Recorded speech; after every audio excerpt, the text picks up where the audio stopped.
Hi, I'm Rebecca from Engvid. In this lesson, I'll show you how to avoid the two most common errors made in English writing and also how to fix them, okay? So, these two errors are the run-on sentence and the comma splice. So what does that mean? Well, what happens in both these cases is that two sentences are incorrectly joined into one sentence. In one case, the run-on sentence, it's incorrectly joined because there's no punctuation. And in the comma splice, it's incorrectly joined with a comma. Okay? Let's have a look at some examples so you understand exactly what I mean. So, the first one. I like your haircut. It looks really good. Now, what happened here? We have a subject and a verb and a sentence here. I like your haircut. So this sentence is really a sentence by itself. It should end there in some way. Okay, later we're going to look at exactly how to fix it. There are a few options. But the writer wrote right after that, it looks really good. So that's another sentence with a subject and a verb, right?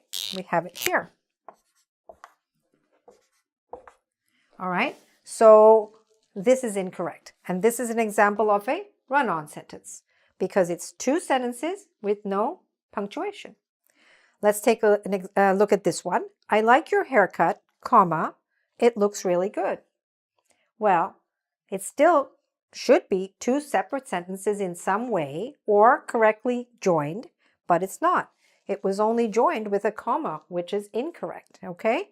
So this is an example of the comma splice, which is basically these two sentences were combined into one incorrectly with a comma. Let's take a look at another example. My brother is a doctor. He works at a hospital. So by now, you can probably tell me, here we have, my brother is the subject, is the verb, he is the subject, works is the verb, but these are two sentences, right? But what happened? The writer wrote them as one long sentence. My brother is a doctor, he works at a hospital. And really, we needed some kind of break here. And the same thing here. So this was, an example of a run-on sentence, right? And this one, my brother is a doctor, comma, he works at a hospital. But again, we cannot join this kind of these two sentences with a comma. So this was a mistake called a comma splice. Now, you're saying to me, does a comma really make all that difference? Yeah, it does. And especially if you're appearing for any kind of exam, okay? Any kind of English exam, like the IELTS or the TOEFL or the TOEIC or the PTE or anything else, or if you're submitting an assignment in school or in college or university, or if you're writing an email. You're just going to look quite unprofessional, but in school or in any academic situation, you're going to lose marks for sure in your writing with this mistake. Why? Because it's a very basic mistake, okay? It's not a sophisticated advanced mistake, it's a basic mistake that you need to know in English what is a complete sentence and how to create a complex sentence or anything else, okay? So next, we're going to look at how to fix these mistakes. All right, are you with me? Let's take a look at a new example. People are buying books. Online bookstores are closing. All right?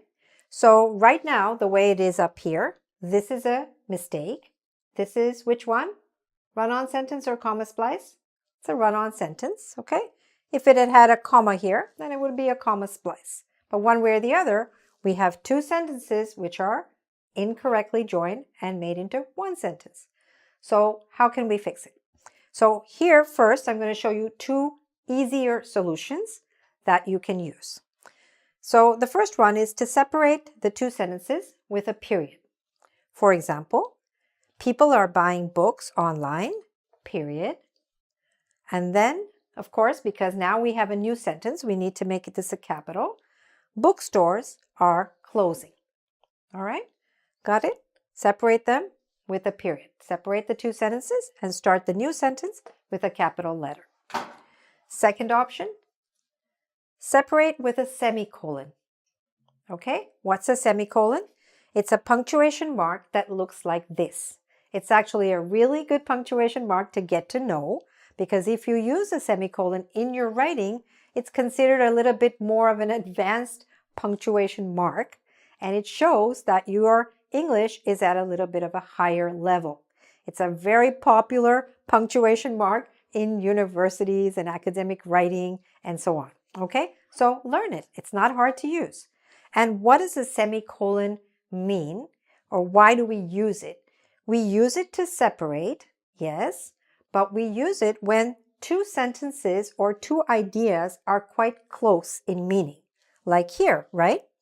People are buying books online, semicolon. And now we've created the separation, but we don't need to capitalize anything here, okay? So then we say people are buying books online, semicolon, bookstores are closing, all right? So the only difference was here we created two separate sentences. It's a little more basic also here, all right? Here it's a little more sophisticated, a little more advanced, because we said people are buying books online, semicolon, no capital, bookstores are closing. All right, so these are the first two options that you have to fix this sentence. Next, we're going to look at two slightly more advanced options. All right, so now let's look at option number 3, and that is to make a compound sentence. What is a compound sentence? A compound sentence is when we have two sentences that are connected with what's called a coordinating conjunction. Okay, I know that's a long grammatical term, but it refers to one of these words. And just to remember them, we have the acronym fanboys. Okay, so F for, and, nor, but, or, yet, and so. Okay, these are coordinating conjunctions that you can use to create a compound sentence.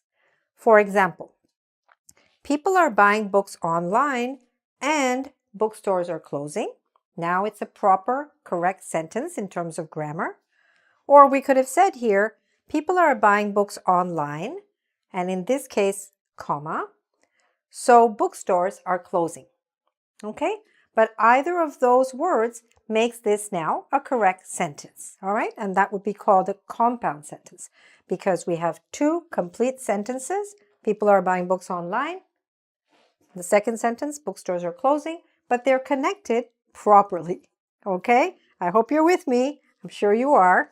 Okay, let's look at the last option, and that is to make a complex sentence. All right, this is considered like the most advanced option that you can implement. All right, so here what we do is we use something like this. We say, for example, because people are buying books online, comma, bookstores are closing. Now, why is this a complex sentence? Because we have an independent clause, right, that can stand by itself, bookstores are closing, and we have something called a dependent clause. Because if we say, because people are buying books online, that's not a complete sentence by itself, right? It depends on the second part of the sentence to make sense. So this first part is called a dependent clause, and the second part is called an independent clause. It doesn't have to go in that order. When the dependent clause comes first, then we have a comma. If it was in the other order, okay, the opposite order, if we said bookstores are closing because people are buying books online, then we don't need any comma. Got all that? Good for you. Sometimes when there are a lot of options, what's better is to learn one option and do that every time. And that makes your life easier, and also you'll be right. Okay? So words like because, these are called subordinating conjunctions for those of you who love grammar.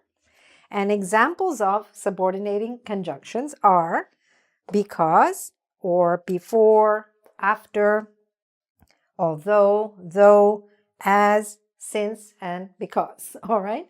These are examples of subordinating conjunctions that we can use to make or create complex sentences to solve the problem that we were originally trying to solve of a run-on sentence or a comma splice. Okay? So now you're just so much smarter than when we started this a few minutes ago. You have learned 4 wonderful ways to solve this very common problem. Okay? And as I said, it is a serious problem. Even though I'm smiling and I'm laughing, because I like to smile and laugh, it's still a serious problem. Okay? So use one of these methods to solve the problem, and that'll be that.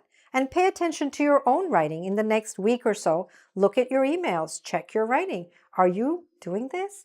And if not, if so, fix it. Okay? Now you know how.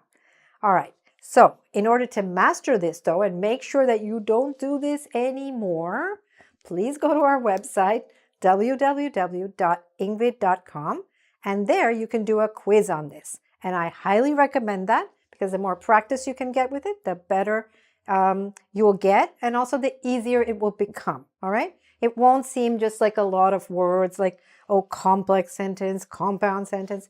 You'll actually begin to understand that, especially when you combine it with this lesson. If you need to, you can come back, watch the lesson, go back, do the quiz, okay, until you get it right, so that your English writing can be really excellent. Okay? So thanks very much for watching. Don't forget to subscribe to my YouTube channel and share with your friends if you enjoyed this lesson. Okay? Thanks very much for watching, and all the best with your English. Bye for now.